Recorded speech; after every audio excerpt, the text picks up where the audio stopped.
alangkah baiknya kita berdoa terlebih dahulu. Berdoa dimulai. Doa selesai.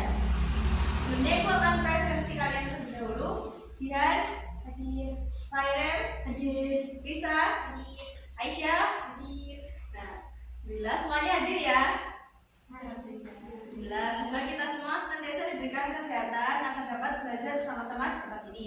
Baiklah, di sini Ibu memiliki sebuah video, kalian tonton ya. Tanpa disadari, korupsi telah menjadi sebuah budaya. Terlebih di Indonesia, korupsi seolah sudah menjadi hal yang biasa bagi semua kalangan masyarakat, baik yang muda sampai yang tua. Akibatnya, korupsi pun semakin mengakar kuat dan perlahan telah menjadi sebuah kebiasaan.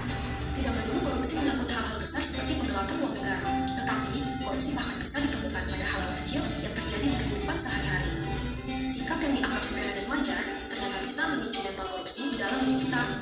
Nah, jadi dari video ini akan memberikan dua pertanyaan, nanti yang bisa angkat tangan. Pertanyaan pertama, apa nilai yang terkandung dalam video tersebut? Ya, bisa nilai kejujuran. Karena dengan kita jujur kita dapat bebas dari sikap korupsi. Ya benar. Ya, pertanyaan kedua.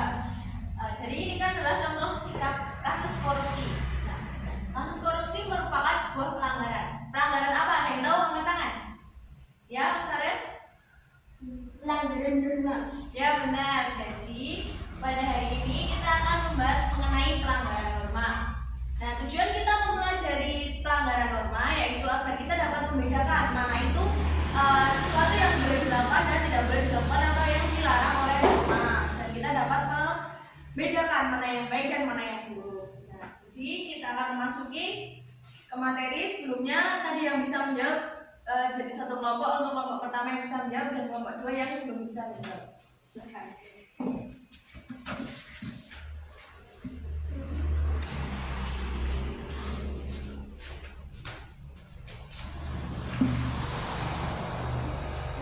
Tanpa disadari,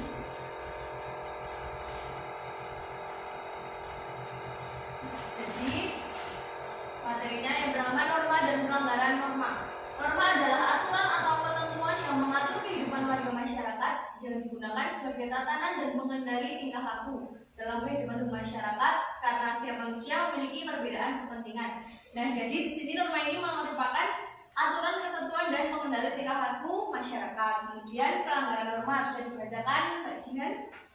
Pelanggaran norma adalah perilaku yang menyimpang dari ketentuan norma tersebut.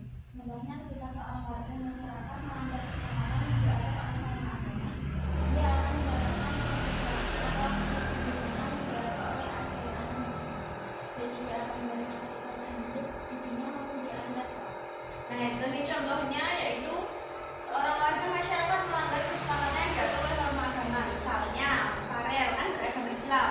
Mas Farel tidak boleh melanggar syariat yang ada di Islam. Jika Mas Farel melanggar, maka nanti akan mendapatkan hukuman di dunia maupun di akhirat. Seperti itu. Kemudian dampak dari melanggar norma, yang pertama dikucilkan oleh masyarakat setempat, yang kedua mendapat celaan dari masyarakat, dan yang ketiga mendapatkan hukuman fisik maupun denda dari pemerintah maupun masyarakat setempat. Nah, hukuman dari pemerintah ini sudah tertuang dalam RUU KUHP yang mengatur mengenai pelanggaran norma, dan jika mendapatkan denda atau hukuman dari masyarakat setempat itu tadi seperti dikucilkan oleh masyarakat atau mendapatkan celaan maupun cemooh dari masyarakat. Nah, kemudian contoh kasus pelanggaran norma. Yang pertama ada korupsi, boleh dibacakan Mbak Risa.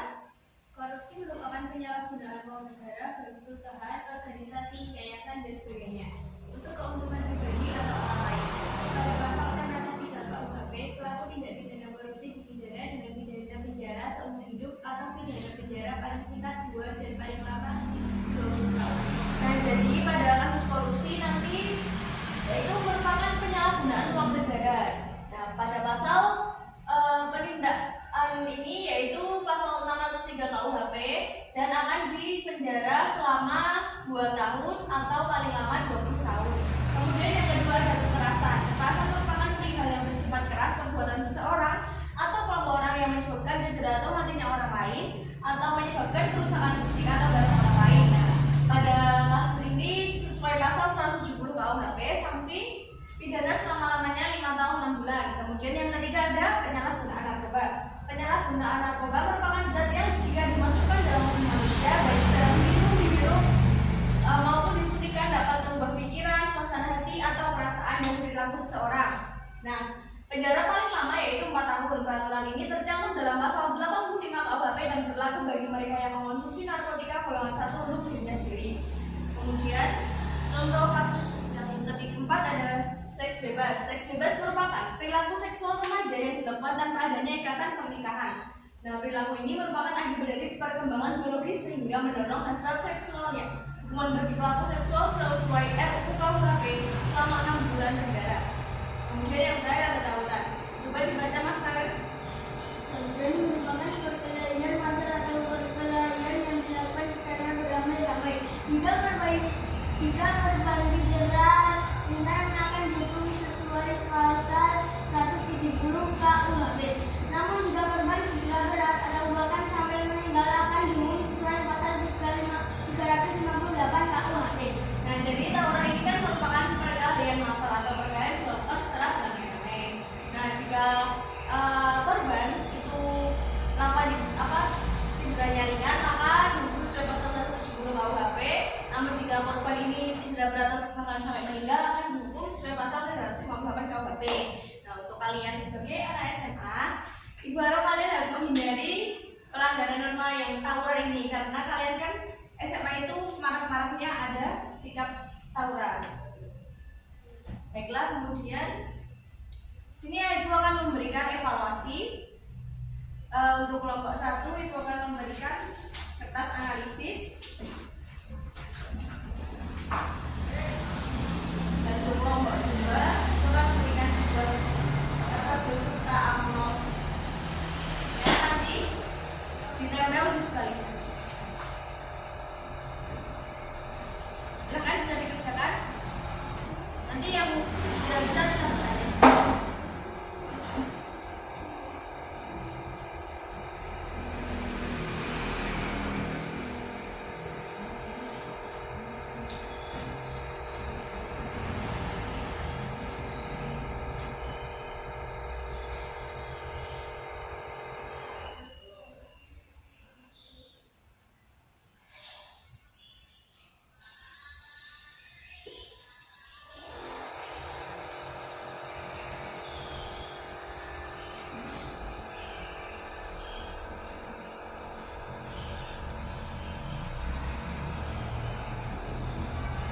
Tanpa disebut. Mana ada kesulitan? Nomor 1.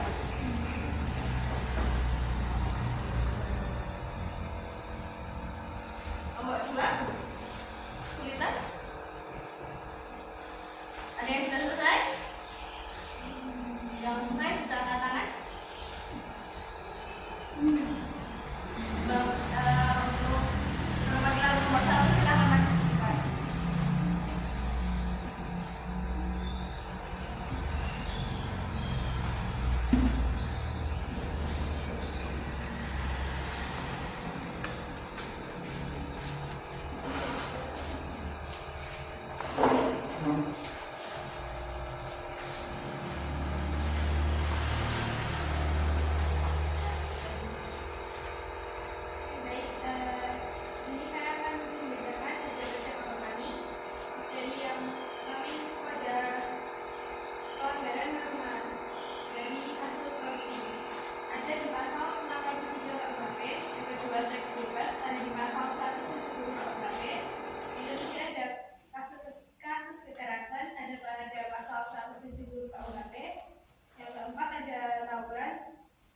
Terdapat dalam pasal 358 KUHP, dan yang terakhir ada penyalahgunaan narkoba, terdapat dalam pasal 85 KUHP.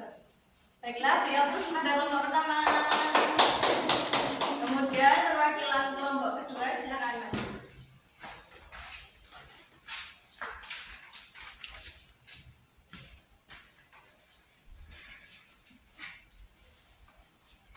Silakan membacakan harus pelanggaran norma.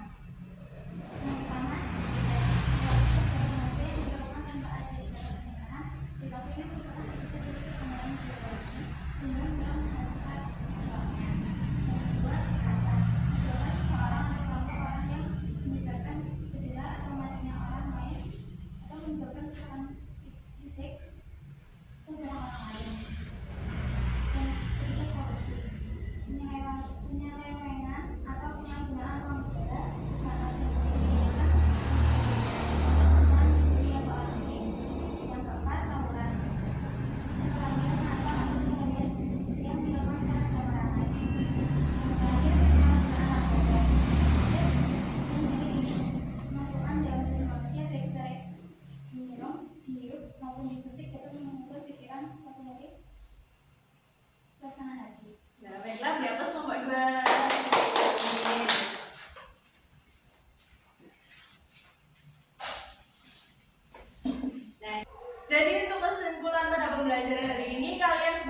siswa remaja atau siswa SMA, Ibu harap untuk menghindari pelanggaran norma yang ada di sekitar kalian. Apalagi kalian ini kan sering kalau pulang sekolah suka main-main kayak gitu. Kalian harus bisa membedakan mana perbuatan yang baik dan mana perbuatan yang harus dihindari seperti itu.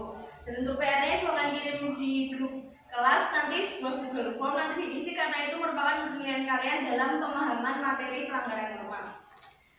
Untuk materi selanjutnya kita akan belajar mengenai kolaborasi budaya. Nanti buka bukunya paket halaman 76. Ibu harap untuk pertemuan yang akan datang kita dapat berdiskusi bersama-sama agar kita dapat membangun kelas menjadi lebih baik.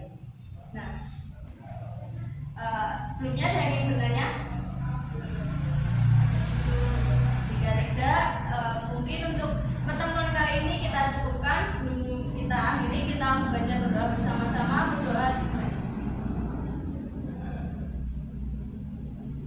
Berdoa selesai, ibu akhiri. Wassalamualaikum